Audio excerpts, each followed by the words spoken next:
2026 ലോകമെമ്പാടുമുള്ള മലയാളി പ്രേക്ഷകർ ഉറ്റുനോക്കുന്ന ഏറ്റവും കൂടുതൽ ആന്റിസിപ്പേറ്റഡ് മൂവി ഓഫ് 2026 ദൃശ്യം 3 ആണ്.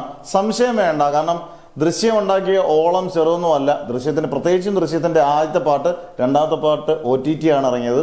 എന്തായാലും മൂന്നാമത് എന്ത് ആണ് ക്ലാസിക് ക്രിമിനൽ ചെയ്യുന്നെന്നുള്ള അറിയാൻ, ജോർജ് കുട്ടി ചെയ്യുന്നെന്നുള്ള അറിയാൻ എല്ലാവർക്കും ആകാംക്ഷയുടെ മുൾമുനയിൽ നിൽക്കുകയാണ്.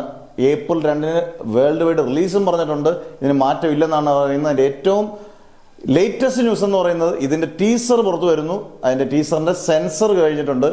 1 മിനിറ്റ് 44 സെക്കൻഡ് ആണ് ടീസറിന്റെ ഡ്യൂറേഷൻ.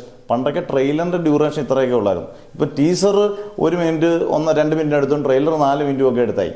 എന്തായാലും ടീസർ എത്തുമെന്നുള്ളത് ഉറപ്പായി കഴിഞ്ഞു തന്നെ. കാരണം അതിന്റെ സെൻസറിങ് കഴിഞ്ഞു. എന്തായാലും ദൃശ്യം 3 ഒരിക്കലും നിരാശപ്പെടുത്തത്തില്ല. കാരണം ജിത്തു ജോസഫിന്റെ മാക്സിമം ചെയ്യുന്ന ഒരു പടമായിരിക്കും. ജിത്തു ജോസഫ് എപ്പോഴും ദൃശ്യത്തിൽ നല്ല ക്വാളിറ്റി എപ്പോഴും കാണിക്കാറുള്ളൊരു സംവിധാനമാണ്. ട്വിസ്റ്റും ആകാംക്ഷയും എല്ലാം, ഒരു ഫാമിലിയും എല്ലാ ഇമോഷൻസും എല്ലാം അവിടെ നിറഞ്ഞിരിക്കുന്ന ഒരു പടമായിരിക്കട്ടെ ദൃശ്യം 3. ഏപ്രിൽ 2 എന്തായാലും ഗംഭീര അഭിപ്രായങ്ങൾ വരട്ടെ എന്ന് നമുക്ക് ആശംസിക്കാം.